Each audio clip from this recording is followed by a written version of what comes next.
A shrill desert wind carried the last gasps of summer's heat over the Ruby Mountains, when an old wolf's amber eyes settled on a tiny, collapsing chestnut foal. Everyone expected nature's ruthless logic to play out. A dying foal, a hungry wolf, the circle of life closing with a snap. Yet what followed defied that script, unraveling a story of compassion that would rewrite everything we thought we knew about predator and prey. Beneath an unrelenting sun, the Nevada desert stretched like a rusted sea of rock and sagebrush. 3-week-old Spirit lay in a dusty hollow, his coat once gleaming, now dull and crusted with sand. A sudden thunderstorm had scattered the wild herd. Too young to keep pace, Spirit had veered off course, wandering alone until his legs buckled under dehydration's cruel weight. His breaths were shallow whispers, each one a struggle, as he stared unseeing at the vast, merciless sky. How much longer could this fragile life endure in such merciless emptiness? 20 yards away, a pair of amber eyes watched from the shadows of a rocky ledge. Shadow, a 12-year-old grey wolf crowned with scars and greying fur, had once ruled a thriving pack. Now exile gnawed at him, his joints stiff with arthritis, a cracked canine tooth undermining his once ruthless bite. He'd learned to survive on scraps, small prey, carrion, moments of desperate scavenging. Today, the scent of a dying foal whispered of an easy meal, a reprieve for his empty belly. Yet as he crouched, muscles coiled, something unexpected tugged at his ancient instincts. Drawn forward by hunger's drum, Shadow crept closer. But as he neared, the foal's feeble head lifted, amber eyes meeting grey, innocence and wisdom colliding in dusty silence. Coyotes' distant howls drifted on the wind, and faint engine rumblings hinted at human presence. Instinct urged Shadow to wait for that final exhale. Yet another force, curiosity, fatigue. Perhaps an echo of memories long past made him halt. Would this be the moment blood-stained sand, or would something else carve itself into the night? Miles away, wildlife biologist Jessica Harmon steered her battered pickup along a rutted track. At 32, she knew these mountain secrets, every dust devil, every snake's rattle. With colleague Mark scanning through binoculars, she traced the herd's satellite tags north. But her heart clenched. Reports of a separated foal meant a race against death. If Spirit had survived 2 days alone, it was by sheer luck. Luck she was determined to make her own. As sun dipped lower, she ordered the truck parked. On foot, they would follow the dried creek bed into the wilderness, guided only by hope and perhaps by fate.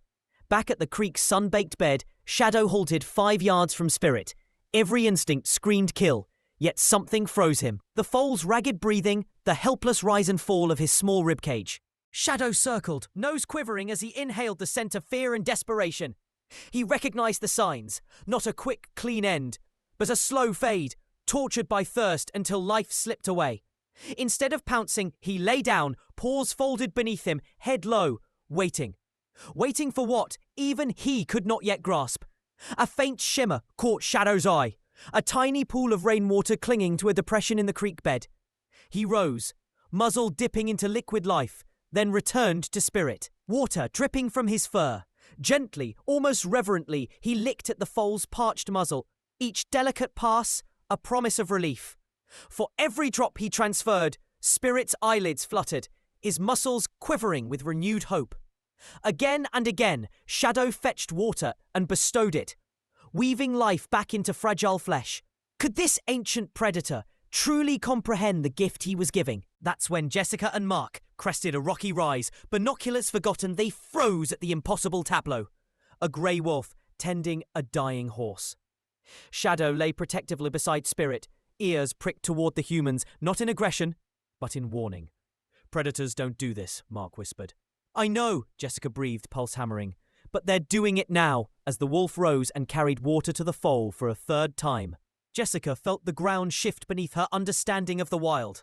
Under a tapestry of emerging stars, Jessica and Mark pitched a small tent 20 yards away, working in hushed reverence. Bowls of water spiced with electrolytes sat nearby, and Jessica radioed for a mobile veterinary unit. Every rustle of sagebrush made Shadow lift his muzzle in alert. Every flash of their headlamps drew his vigilant gaze back to Spirit. As devices hummed and night crept deeper, The three of them, wolf, horse, and humans, formed an unspoken pact against the desert's ruthless dark. Would dawn vindicate their fragile alliance? Midnight's quiet shattered with distant yips, coyotes closing in on easy prey. Shadow's long body stiffened, hackles rose in a bristling silhouette. The foal stirred, vulnerable and alone without his guardian. Jessica seized her flashlight and hiking stick. Mark readied a rifle. They banged pots and shouted into the void, a cacophony that met the coyote pack on the ridge. To their astonishment, the coyotes hesitated, then retreated, cowed by a lone, arthritic wolf and two noisy humans. When silence reclaimed the desert, Shadow sank back beside Spirit, unwavering in his protective vigil. Could the foal's fragile life survive until morning? A distant thrum signaled salvation. The helicopter's approach bathed the desert in an otherworldly glow. Elena Rodriguez and her team descended into the hollow of rocks. Tendrils of dawn light illuminating Spirit's chestnut form. Against all odds, he drew a stronger breath than before. Shadow watched from a ledge, head cocked, as humans in white coats surrounded the foal with modern medicine's wonders.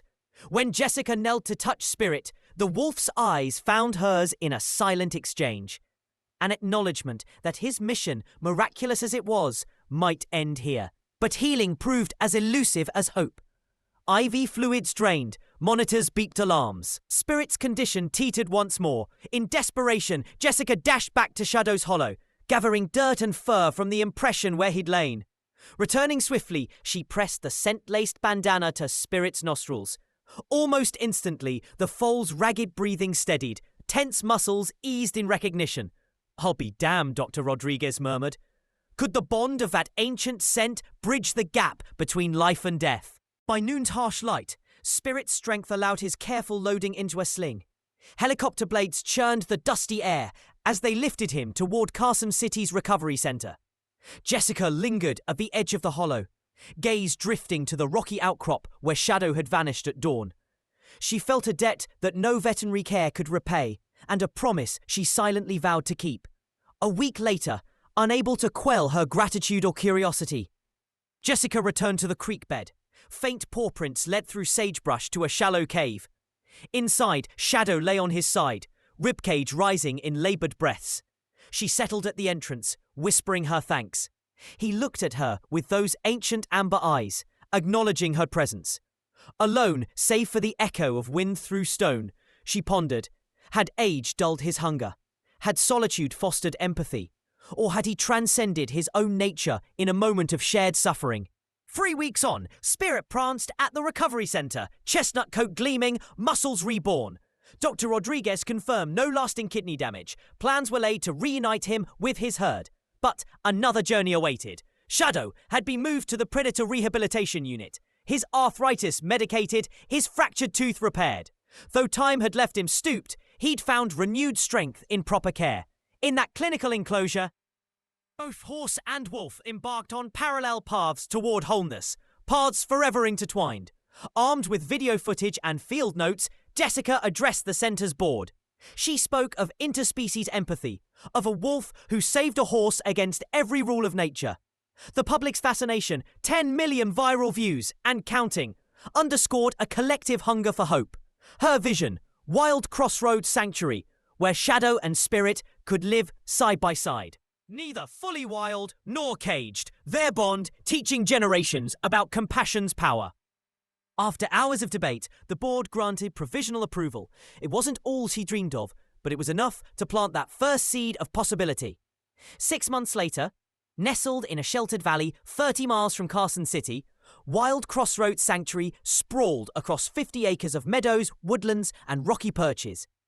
In the central field, Spirit grazed alongside 2 Mustangs deemed unreasonable. Under a juniper's shade, Shadow rested with 3 fellow wolves saved from injury. Yet every afternoon, he rose from his pack to watch Spirit from afar, guardian and ward, bound by a silent covenant.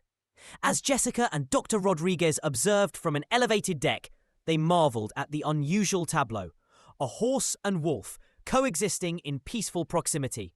Overnight cameras captured a testament to their bond. Spirit, tangled in the throes of a nightmare, twitched and whinnied. From the darkness emerged Shadow, padding silently to the fence. He paused, then lingered beside the trembling foal until his distress ended. No playful gestures, no human-style affection, just the unwavering presence of a protector. In that quiet watch, they witnessed empathy unbound by species. During a fundraising gala, an alarm shattered the sanctuary's calm. Spirit and Shadow were gone. Search teams spread across the property. 2 hours later, they discovered a battered horse trailer 3 miles out, tracks etched in disturbed earth. In a ravine beyond lay Spirit standing but anxious, and Shadow wounded yet alive. In a final act of devotion, the old wolf had tracked the stolen foal, defended him from thieves, and saved him once more. When they returned, the world took notice. Researchers delved into animal emotional intelligence, and the sanctuary's mission evolved from mercy to legacy. On a crisp spring morning. On the other side, Spirit trotted alongside at matching speed. "We think compassion is our alone," Jessica told guests at the dedication of Shadow's Legacy Wildlife Centre. But Shadow taught us otherwise. True connection knows no bounds. As foxgloves nodded in the breeze and the two companions moved in parallel, the desert of indifference gave way to a fertile ground of possibility.